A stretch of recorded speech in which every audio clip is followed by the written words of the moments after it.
Welcome back to the channel. This is not a live stream, it's a pre-recorded session, so no disappointments for those that are expecting a live stream, but I do have back with me Mr. Robert Shaw. How are you doing, Al? I'm doing very, very well from the only pleasant and mild part of the country, you see, because Cornwall always has the weather that everybody else wants. So when you were all Absolutely. scorching, we were just having like lots of rainstorms. Well, as you know, we were down there just recently because we caught up, so people did see those photographs. So thank you all for commenting on that. So in this video today, we're talking about a fellow YouTuber, Ashley Neal. Many of you are familiar with Ashley Neal, driving instructor doing some great driving videos on YouTube. However, has recently received a letter of complaint in respect of one of those videos and a complaint in defamation, which is right up Mr. Robert Shaw's specialism.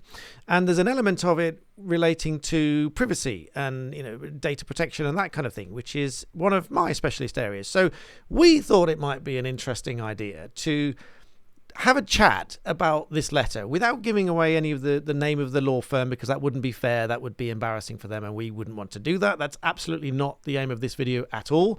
In fact, we're not even going to show you the letter. We did discuss this. We've decided not to show you the letter, but we are going to talk about what's in that letter, what the complaint is essentially.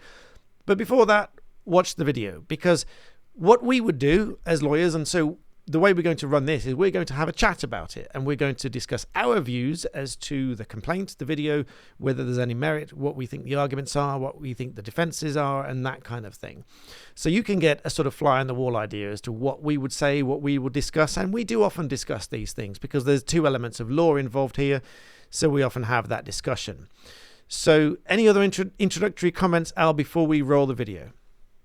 No, I just want to say, because the way we're going to approach this is literally as if it is a real case. So you are going to see now how, and I think I'm fairly typical in how a lot of barristers work, how we actually set about approaching, a defamation case specifically, but just cases generally. So I thought, you always like to see the behind the curtain sort of thing. So this is to see in practical terms, what we do from the moment we receive an instruction. So I'm hoping it's going to be illustrative for you, and I hope hopefully it's not going to sort of worry you too much about the legal profession. It's like I once did something where I did some legal work for a merchant bank, and the take home from that was keep your money under the mattress.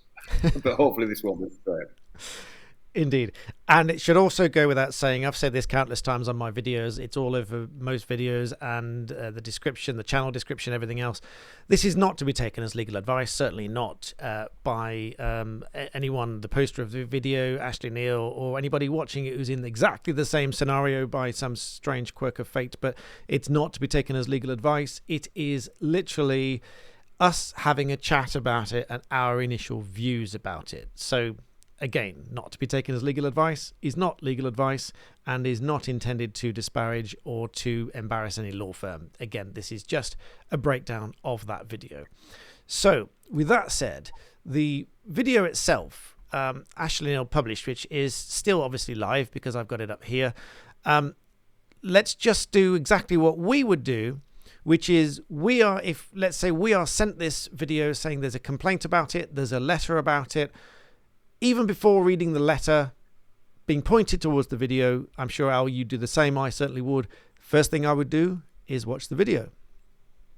So let's do that. As most of you will know, John sends me in many clips, and this one's been sent in that only happened a couple of days ago. But I felt the need to show it as soon as I could, because it's something that has to stop. Watch the oncoming van swerve at the cyclist.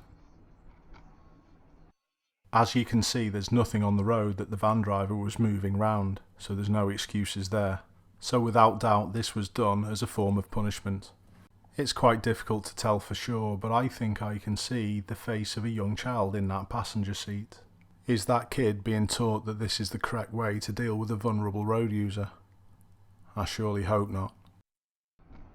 And if that is the case, that there was a child in that passenger seat, I'd just like to pose this question to the driver. How do you feel if someone did that to your lad? So that's it in a nutshell. That's the video. Let's cancel that one going ahead. So that's the video in a nutshell. So several complaints potentially coming out of that. So why don't we talk first of all about what the nature of the letter is, or even before that, are your first thoughts on the video, perhaps? Yeah, because what happened was I received an email with this, just explaining briefly what was going on, and with a copy of the letter before claim. And I'll explain in a little while about what we call the pre-action protocol and the sort of formalities there. But in an ideal world, when it comes to defamation, and I've explained this before, how defamation is one area where judges and lawyers are specifically told, don't act like judges and lawyers, act like real normal human beings. So the first thing I would want to do where somebody said it's a defamation case, in an ideal world, I wouldn't even know who the client was. I would read the offending article, I would look at the video, I would look at the tweets. Now, to give you a little insight into how we work in practice, the first thing I actually did was I ran a conflict check. So I had to check the names of the parties and just run them through to make sure I'd never acted for either side before, or there was some issue where I would be professionally embarrassed from carrying on, and then I would just have to stop. That's the first thing all lawyers do. If you go to solicitors or standard practice, the first thing they'll do is say, who are you up against? And they'll just check, and then they'll say, right, before you say anything about it, let me just check that it's okay for us to talk. So that's the first thing I do. And that is literally a search through our emails, our databases, and if you've got a client management system, which most law firms do, it's simply running a search through that system. If the names pop up, you take a closer look, and it's not unheard of that you represent the same organization more than once, but you are checking that there's no deeper conflict in there. That's obviously the first thing. I wonder if I should refer to which system I use and then send this video to the relevant people and say I've got a discount next year. But I don't know what your views on plugging are. But yeah, so I've done my conflict check, and then without reading any of the background, I've literally skimmed through the email, deliberately trying not to read what anybody's saying about the case, and I've gone, right, it's about a video. And the first thing I did was I sat down and I watched that video. And I watched it as if I was just on YouTube, just casually viewing one evening. Unless the title leapt out at me, I didn't read it. And in this case, it didn't. The video just started. I'll be honest, I watched the video and I went through and went, okay, what's my first impression? And I just I didn't even make notes. It just in my head, what was being said about this? Who was it being said about? And I started to form some preliminary views. Now, I realised, well, this seems to be some accusation, effectively, of bad driving. Okay, and now I've seen what they're referring to, because obviously it's like, what did I just see there? Because it happens very quickly. Yeah. I went back and watched it one more time because I thought, realistically, somebody might do that in real life. Okay, but remember, I'm coming to this as we have this idea of the reasonable hypothetical viewer, and that's somebody who's not overly suspicious, albeit not naive. Doesn't, might read an implication in more readily than a lawyer, but doesn't overanalyze things like a lawyer would. That is specifically the test. So I went back and thought, yeah, actually, if I'd seen this online, I might go back and have a little look at it. And I watched through. I went, okay, I can see what they're saying. I've seen the van swerve. And I also noticed the title then. And so I went, okay, because I'm trying to tie the title into the video. Yeah, and the title, by the way, just so that people can see this here, the title... well, you can see that there, teaching a child to punish a cyclist, ? So it's a question. The title is a question. That's important. So I'll come back later. Yeah. So the first thing was what was being alleged here, and it seems there were a couple of allegations, but the main allegation was there was an allegation of, and it does seem deliberately bad driving. That was my first take on this. He's suggesting that this is more than an accident because of the use of the word punishment. So that stuck in my mind. There was also the reference to the child, but that immediately struck me as all he's saying is this setting a bad example? And it was all posed as a question. It wasn't posed as a statement of fact. So that seemed to be merely commentary. But the other thing was, who was being defamed here, if anyone? And my view was, well, the driver. The driver, it never really occurred to me that there was anything in there that in any way was relevant to the company. And like I say, this is why I would have preferred to come to this completely blind. Yeah. Because obviously, having done the conflict check, I know that the claim is being brought in the name of the company. So that gives me more to think about. But that's what I've done. So I've had a little initial glance, and I've sort of gone, right, my preliminary views are there is an allegation here of bad driving and more than accidental bad driving. Now, where do we pitch that? And I've spoken before about what we call these chase levels. And that's chase 1 is he definitely did it. Chase 2 is there are strong grounds for believing he did it. Chase 3 is there are reasons to investigate whether or not he did it. Now, in this particular case, I've always said it's a spectrum. And this seemed to come between chases 1 and 2. And that's because of the existence of the video. The other thing I did was I had to bear in mind I could watch the video for myself. Had I have just taken the words alone, somebody was reporting something, I saw some deliberately bad driving, that might put it in a different category for reasons we'll come on to momentarily, because then I'm just taking your word for it. I don't have any way of assessing what you're saying to me. But where there is a video you can see for yourself, and it's a commentary on a video, that does change things quite significantly from a defamation point of view. And just to pause you on that so that it's not lost on anybody, the purpose for that is, if you were to translate what is ultimately this video here, which you can hit replay, you can watch it as many times as you wish. If you were to translate everything said by the author of this video, of the comments of Ashley Neal, his commentary, if you were to translate that into an article in print form, you've then lost any opportunity to form your own views. So you have to sort of take the article as read. You have to take the article for what it says, which is why newspapers in print come to someone like Al to say, we're about to publish this tomorrow morning. Can we have your views on it before it goes public? And that's because once it's in print, it's too late. It's in print, it's done. And so with the video, again, you can rewatch the video. You can form your own views. So that was just to emphasize that point that Al's just made there. But do carry on. No, well, actually, you're a very good point there, because first of all, the thing to understand about defamation is the law isn't that complicated. Anybody who's watched Dan's videos, I mean, especially Dan's most recent video on defamation, that's like 80% of what you need to know, and probably 99% of what you actually practically will ever use. There are some technical procedural things and some obscure elements of defamation that specialists know about. But most defamation, the thing to remember is defamation, like I say, the law is very simple, but it's one area where you very much need the experience is to know how judges will interpret the law and how they will apply the facts. And that's what you're paying me for. You're not paying me for my fantastic expertise of the law particularly. You're paying me for the fact that I study every single defamation judgment that comes out that I can see, and I look at how each judge interprets things, how where they draw the line on what's opinion, where they draw the line on what's public interest. That is what you're paying me for. Is basically, a good lawyer knows the law, a great lawyer knows the judge. You are paying me for being able to say, I think a judge will find that doesn't cross the threshold. I think a judge will find that does cross the threshold. It's very easy to say, oh, if it's a matter of opinion, it's protected, it's a defence. But you'll say, well, but hang on, how would this be interpreted? Would somebody say this was an opinion, or would somebody say this was a statement of fact? And it's like, well, I know, I've got a reasonably good idea of what they'll say. And you do this on the fly. I mean, when I used to do the night lawyering, I didn't write full advices on every article. I would literally just tick and go yay or nay. Or if I had a comment, I would either just go across to one of the subs and say, oh, you might want to just tweak that.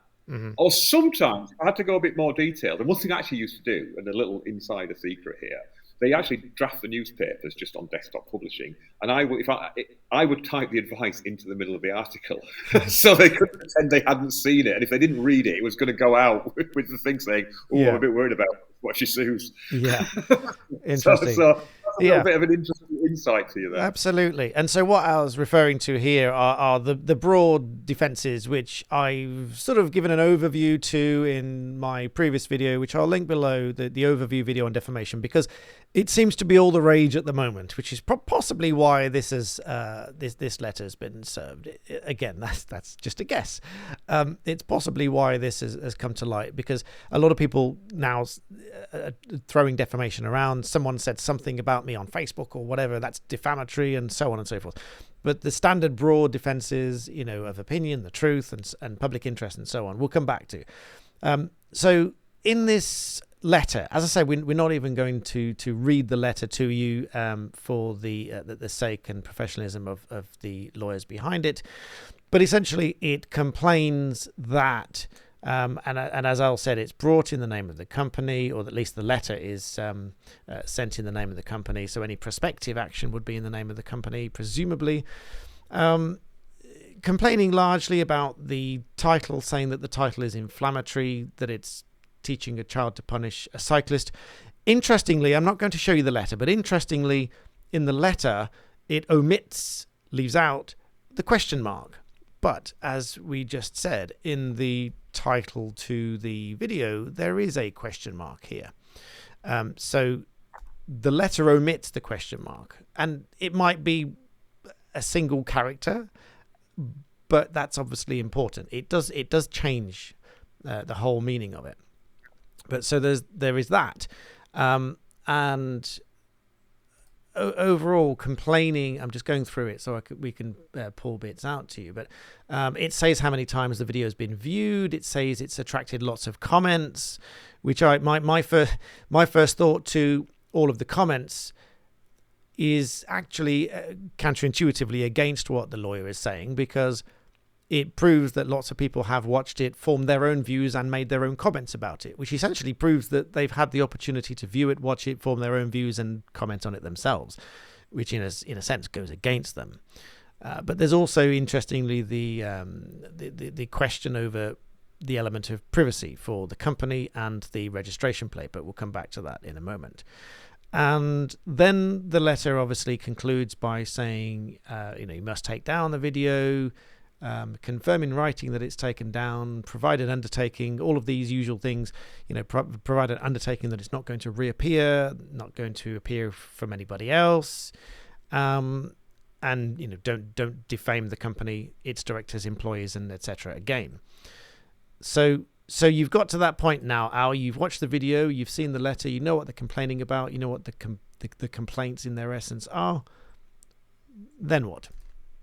Well, like we've said before, you do this thing where you work backwards when you look at a case. So the first thing I do is I go, right, what do they need to be able to prove? And I've gone through their letter. Now, the first thing I'll do is I'll actually have a look at, there's a thing called the pre-action protocol. Mm-hmm. It used to call it the pre-action protocol for defamation. Now it's a media pre-action protocol. But there are pre-action protocols for every type of litigation. Mm-hmm. And that formal set of steps, technically it's not compulsory, although if you don't follow it, consequences. You can get long costs. And actually, you've got to sign a certificate now before you do a trial. Going, we have complied with them. And also, you've got to put a thing in now where you've got to grass the other side up if you think they're in breach of it. Yes, I never do. I always sort of, like tell no tales. But you're supposed to say, they did this, breach of this, and it's like, oh, that's yeah. And judges don't seem to mind me not doing that. But yeah. So I look at, but within the pre-action protocol, you have to send this letter before claim, and they've done that. However, there's also, for defamation, there's what we call a practice direction. Now, we've spoken about the civil procedure rules. That's the formal rules for litigation. Mm-hmm. However, they also publish within the rules practice directions, and that's basically the rules translated into English. And if you're ever a litigant in person, the practice directions are fantastic because they do win clear English awards because they're fantastic. But one thing you've got to do in defamation is, it's not enough just to say this, we find this article defamatory, or you said this about us and it's bad. We come back to this, what we call meaning. And this is this idea of what is actually the meaning of the statement or the video, and sometimes if it's just in writing, it's easier. But where you're looking at a video as well, it's how do you translate that into words? And we've spoken before about the case, with the waxwork and thing. How do you describe that in words? So you're actually supposed to, and this is what it's not a criticism of the letter because I could read through it, but you should have actually said, what you are saying is, this is clearly the meaning of this. Your video is that the driver committed an offence deliberately of such severity, and somehow that reflects badly on the company, and that's something that I just can't. It's how would they articulate that? And it's not for me to plead their case for them. Mm-hmm. And what are they saying about the bit about the child? You'd have to say something like, the meaning of this is that we are deliberately teaching children that to go out. It's good to commit criminal offences and to go out and commit criminal offences. It'd have to be something like that. Fairly specific. Yeah, and that is something because the first thing that happens if you go to litigation in defamation is the judge has a hearing on meaning, unless both sides agree what the meaning is, and even then it's still technically up to the judge. The judge will say, I don't care what you say about the meaning, and I don't say what you care about the meaning. I say the meaning of the article is this. There are certain rules on that. The judge can't find a meaning more serious than the claimant is claiming, and things like that. But ultimately, what you're saying is that the judge is going to come to a decision, literally a ruling, as I've put up on screen here, which is within this practice direction. This is the ruling on the meaning, and as Al said, these practice directions are usually so clear cut that it'd be far fetched to misunderstand, no pun intended, the meaning of these rules. So you literally have a judge rule on what this supposedly or argued to be a defamatory statement actually means. Yeah. So I would look and say, right, what do they need to prove? Well, they need to prove some sort of defamatory statement, and I will read into the letter what they should have put. And I would argue, say, okay, at its highest, there is a chaste 1.5 allegation of driving. So that's part of it. But also another element of defamation, and this isn't a defence, this is something that they have to prove, is what we call serious harm. And a statement is not defamatory unless it's caused serious harm. And serious harm, when it's a company, has to be serious financial harm. And it's not enough just to infer it and say, well, this must have caused people to dislike us, or this must have lowered our opinion. You literally, and I don't want to mention that trial, but that trial, the reason they got all the accountants in there was because they needed to get spreadsheets and say, here's when it was said, and here's how our... And this is how the money dropped afterwards, And again, and with a corporate... again, it's important to say that serious harm as well, not just we don't like it, this makes our company look bad, which arguably it could, it could make the company look bad if people agree with that.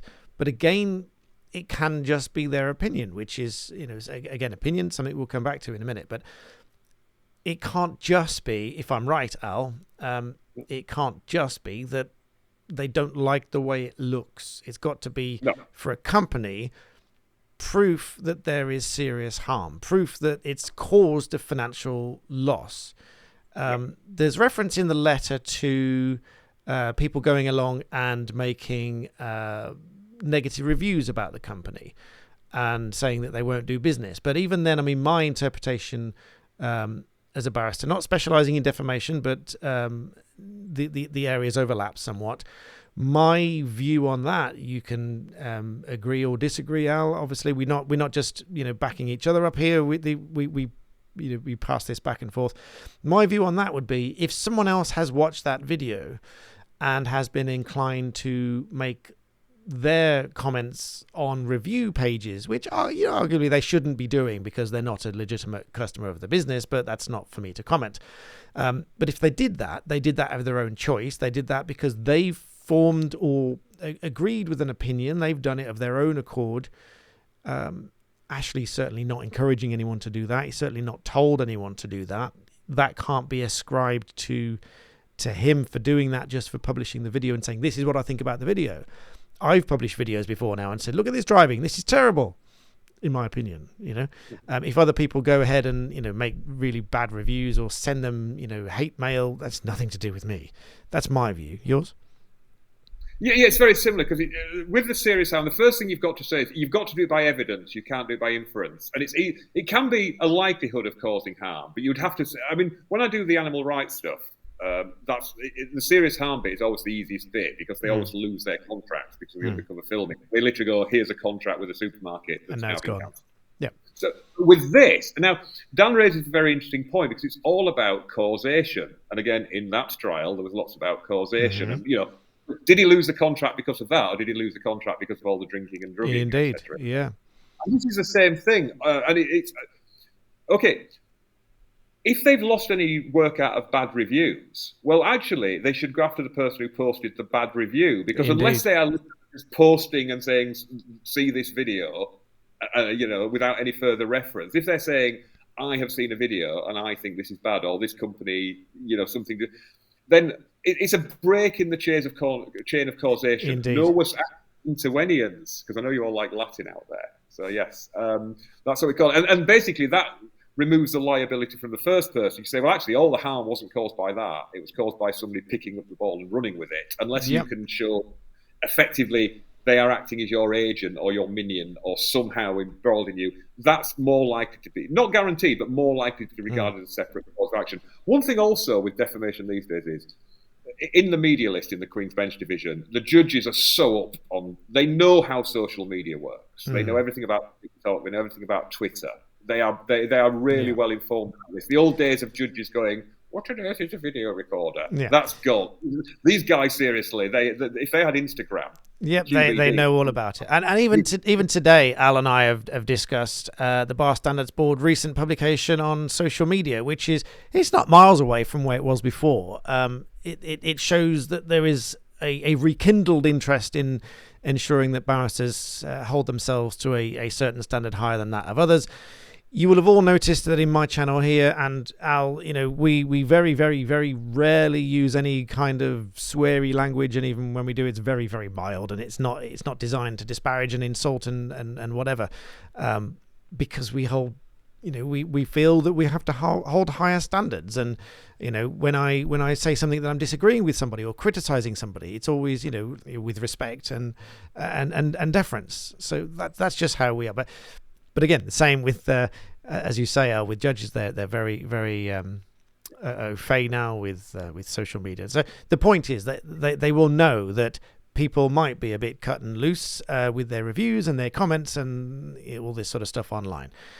So yeah, for me, that was what stood out, the break in the chain of causation from the reviews. Now, what I do next, and I'm sure Al does something similar, but what I do next is I think, well, what's the complaint? What's driven this complaint? Why are they writing? What's the resolution? And what's the problem? What is the real problem here? Not the problem. Sometimes the problem on the surface is not the real problem. The real problem is underneath. The real problem, I think, is that they've got negative reviews online. Companies hate negative reviews online. I've had a negative review before now, again, not naming names, which I completely disagree with. But I part of me felt like going back and sort of shooting back, but I didn't see the need. I didn't agree with the review, but by the by, and thankfully I don't really get many of them. But I think this company got negative reviews and thought, this is really bad. It's a negative review on our profile and we want to sort it out. Who's responsible for this? They looked for the video, they found the video, it's your fault, and they send Ashley Neal a letter complaint. And that's what I think's really happened. I don't know because I haven't checked. I don't check because it doesn't matter whether it's a single director company or whether there's 50 directors. I don't know. It doesn't matter whether they've got drivers, whether they're contract drivers, employed drivers. Again, doesn't matter.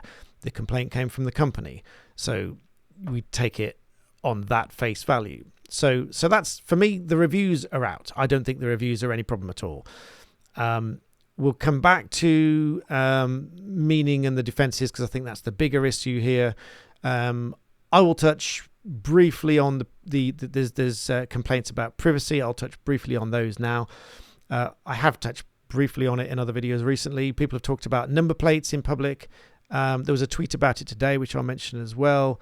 Names on the side of the van is another thing that's been mentioned. Now, in general, a very broad generalization.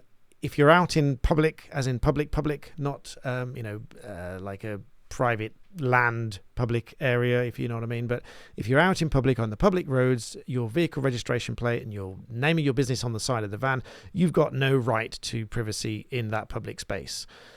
Very, very, very limited circumstances, not untold and not unheard of, but very unlikely you're going to have any reasonable expectation to privacy in that public space. So if you're out in a van and you drive badly and you get your van driving badly on YouTube, that's just tough. Even if, and this is where Al will come back in a minute, but even if the opinion is wrong, that's probably where we're going. So the right to privacy doesn't exist in that public space, certainly not in this setting. I mean, if someone were, let's say someone were really uncomposed, and they were deliberately trying to seek out some kind of private space to deal with something, and there's people coming in with cameras and this sort of stuff, there's a line that it might cross, that there might then be, and a court might imply a reasonable expectation of privacy there. But it's very narrow, and certainly not on the road. So it doesn't go for the registration plate, and it doesn't go for the name on the side of the van. If you don't want people to know the name of the company on the side of the van, don't put it on the van. Simple as that. If you don't want, I mean, even so many companies, you'll have seen it on the back, driven respectfully or driven well or whatever, because it's encouraging you to tell the company whether their drivers are driving well or not. They actually want you to report them if they're driving badly. They phrase it in the positive because they want it to be positive, right? But nonetheless, that's the point. They're trying to encourage their drivers to drive properly. I had a Royal Mail. I've got it. It's on my dash cam. I had a Royal Mail van pull out of a T-junction right in front of me. And in my opinion, that was terrible driving. And my video was going to be called, royally bad driving, because that's my opinion, right? It's not defamatory. It's my opinion. It's what happened. It's based on the fact that it happened. There's no right to privacy, certainly not for Royal Mail in that circumstance. So all of those privacy issues for me that are contained within the letter are out. There's nothing in it. Coming back to the meaning and the opinion and the supposed damage to the reputation and so on, I think that's where, Al, you come back in. Yeah, so basically, what I've done is I've looked at what they need to prove, and I think they have a major problem with serious harm. They also have a problem that they haven't actually pleaded why it's damaging to the company. You've really got to dig into that letter to see what they're saying, and it's like, we've got some bad reviews, but it's not enough they've got bad reviews. It's what's the connection with what is in the video, what's being said that says anything bad about the company rather than the driver. And you can get into all those weird areas of vicarious liability and things like that, but that's not really an issue for defamation. No, but so ultimately, just to pause. Sorry, I don't like to cut across you, but just to pause, I like to make sure everyone understands all the terms. So you and I bounce them around as though we understand them all. But vicarious liability. Let's say you've got somebody working for a company, does something bad. There's the question mark over, did he do it in the name of the company? Is the company therefore responsible for what they did vicariously? In other words, they share the responsibility, or they inherit the liability for what they've done. Or, as the saying goes, was he off on a frolic on his own? I.e., it's all his fault, nothing to do with the company. Now, there's an argument here that he's not representing the company by driving, is he? He might be driving badly. It might look bad on the company. But does the company rather take responsibility for that? I'm torn. I'm struggling to find that they do. Unless they're a driving school. Yeah, I'm struggling to. Yeah, I'm really struggling to connect any liability of the company on the driver. So. But the complaint, and the reason this is important, the reason I sort of stopped to interject to explain this, is what you're about to say, Al, is that the argument over the opinion is of the driving of the driver. It's not the driving of the company, if viewers follow the logic. There's nothing to suggest, what sort of company employs drivers like this, or do they, there's nothing at all about the company in the video. So that's a major hurdle for them. And we get into all this, defamation by innuendo, where you don't say it, but you can imply it. But I just don't see it there. So I think that's a major hurdle. Yeah, it's not there. But then we come on to the defences themselves. And again, we look at these in the round, and this quite often happens. And we'll move on to how we might approach this with what we call a strikeout, where you'll set out the discrete defences, because there are a number. But then I usually sort of say, well, look, you apply the sniff test. You look at this in the whole, because that's a big key thing in defamation, is we don't get too bogged in the detail. We could in the case like this, well, the first thing to say is there's this idea in defamation, what we call, and this isn't a statutory defence, but it's a common law one, it's bane and antidote. And the classic example is the headline can be completely defamatory, but if the rest of the article sets out the real facts, where you go, actually, the headline made me think, this guy's terrible, but now having read the real facts of it, that headline's completely misleading. That actually, weirdly, is a defence, even though, above the fold, as we say in defamation, when newspaper used to be printed on paper, you could have something that was really defamatory as a headline, but the assumption is because reasonable people wouldn't judge just by a headline. They would only form their full opinion having read the entire article. If the article gets you off the hook, and here we have the modern equivalent of Bain and Antidote. Yep, the entire video. Yeah. Statement, but the antidote is you can see for yourself. That's why I was playing the video while you were talking, because I knew where you're going. So that's exactly it. You've got, if you were to come here and you say, teaching a child to punish a cyclist, ? And, you know, emphasis on the question mark for me. But if you were to take the meaning of what Ashley said here, and obviously it's commentary, but you've still got the opportunity. Stop. Watch the oncoming van swerve at the cyclist. So there, I mean, watch the van swerve at the cyclist. So it's one person's perspective, and there's an argument in the letter that he was swerving to avoid the blue van. So if we back it up again a little bit, there's an argument, at least, that he was swerving to avoid the van. But we'll talk about that in a minute. Watch the oncoming van swerve at the cyclist. As you can see, there's nothing on the road that the van driver was moving round. So Ashley says, as you can see, there's nothing on the road that the driver was moving around. Now, Ashley's a professional driving instructor, and that's clearly an opinion, a professional one at that. It might be wrong. It's not to say that it isn't wrong, but it still comes across as his view. So what's your take on that, Al? Yeah, well, like I said, we've got a few defences here. So we've looked at the Bain and Antidote aspect, that no matter what is said, you can see for yourself. You watch it yourself. And one thing I did is I ran this video past a few, because, you know, it's the ordinary person test. I ran it past a few ordinary people. And what was interesting is there seems to be a difference of opinion if you watch it on a phone as to on a larger screen. Yeah. Which, you know, is interesting, because on a smaller screen, people go, you know, it was very interesting what people's own interpretations were.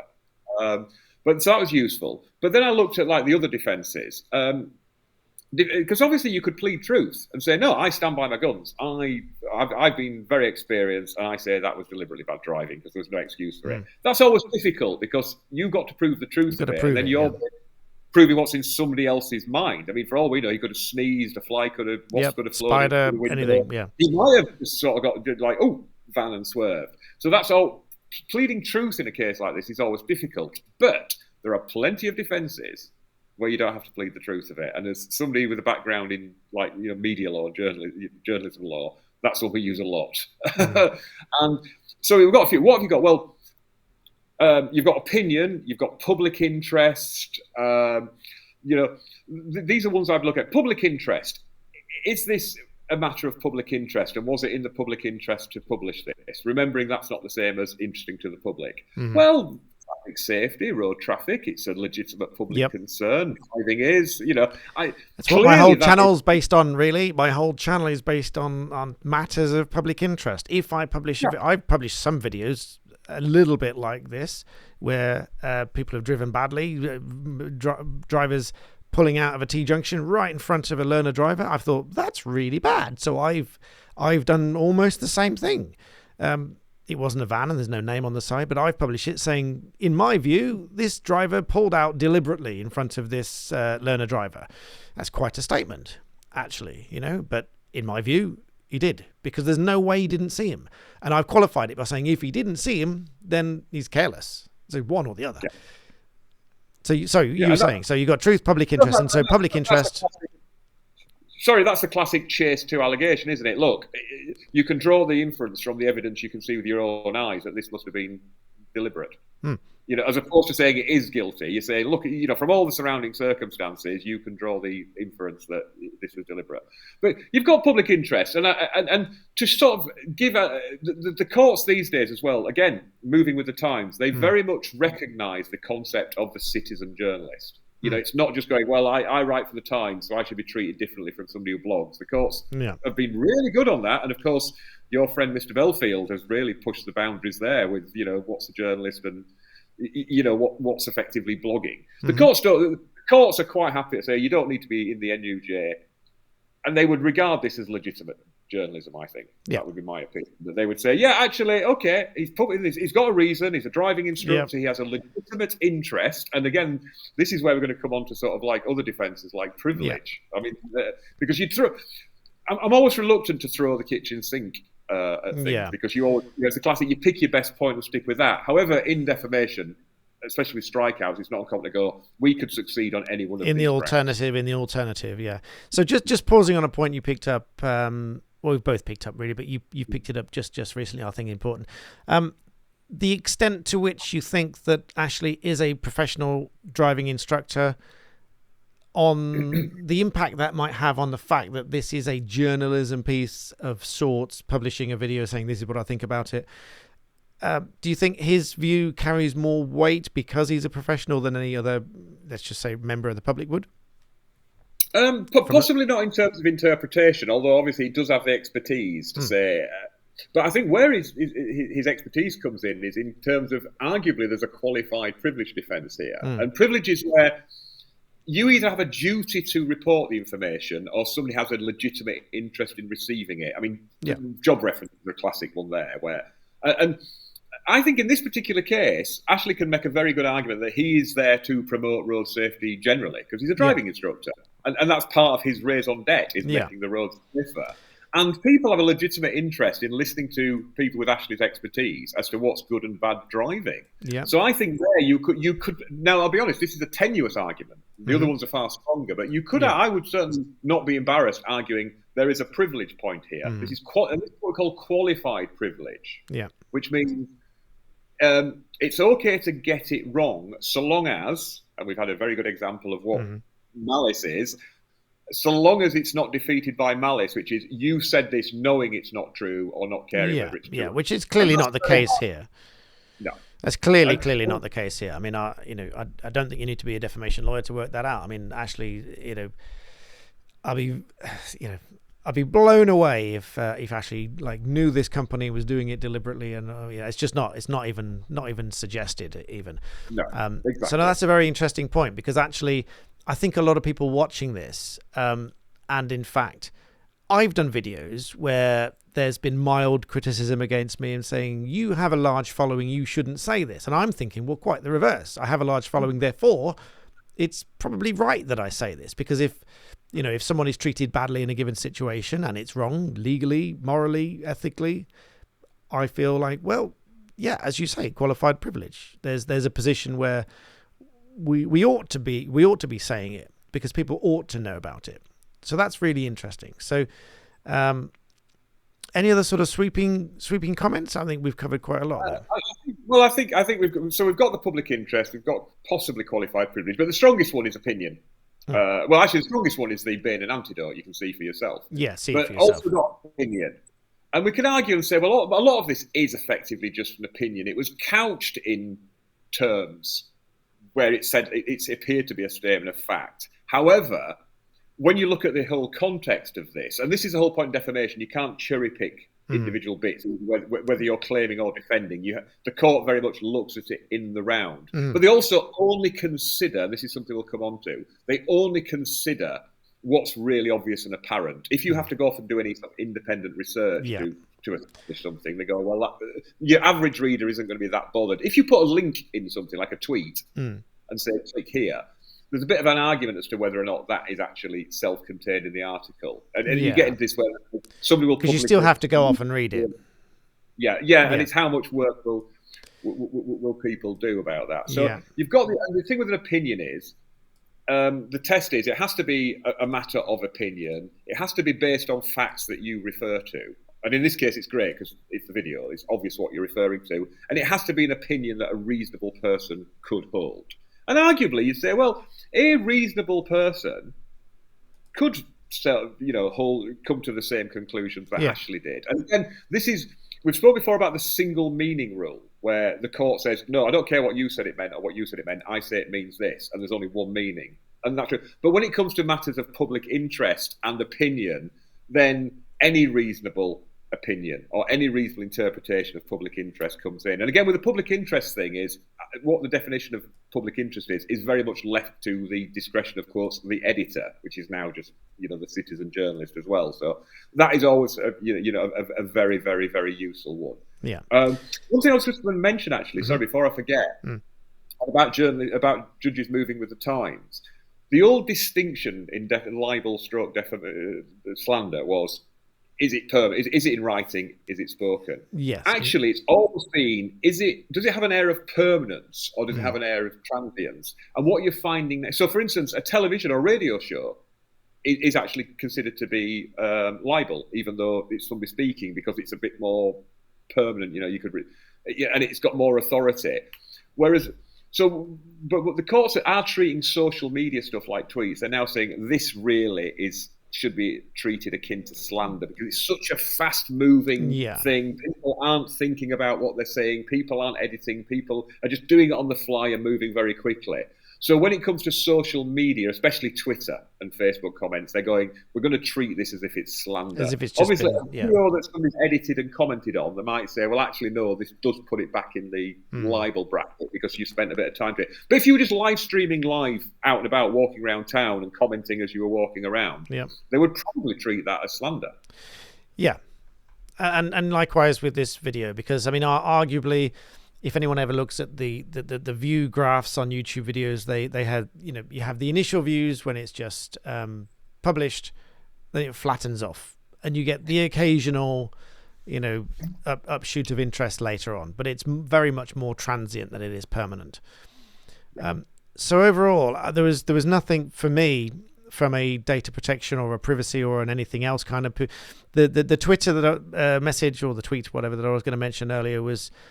Somebody saying, how is a vehicle registration mark, the number plate, how is that personal data for the purposes of data protection law? Well, it is, because with that, either by itself or with other information, you can identify a person. So it is personal data. However, there's no right to keep that private. You give up that right by, taking your liberty of driving it on the road.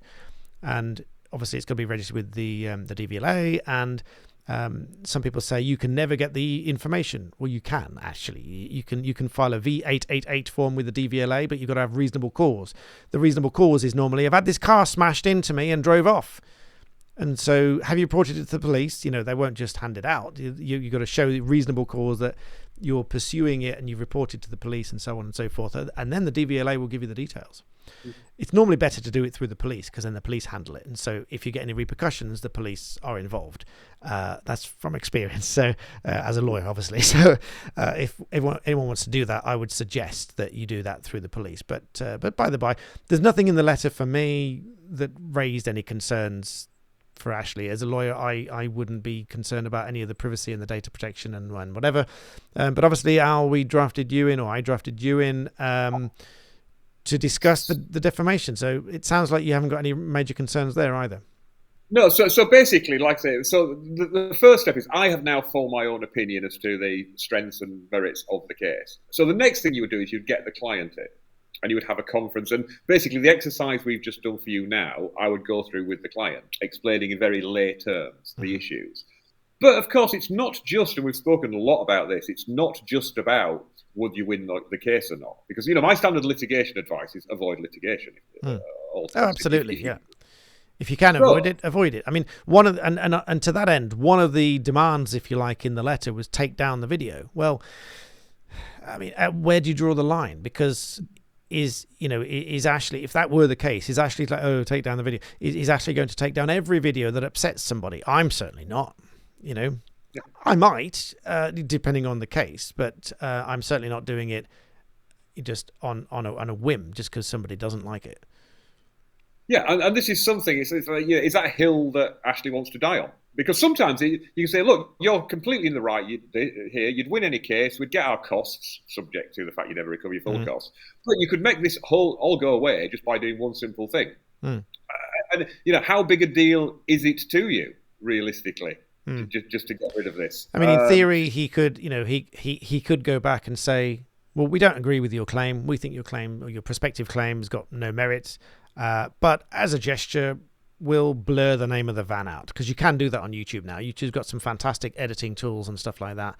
You can edit out, blur out details and things. Not that I think he has to, but he could do that.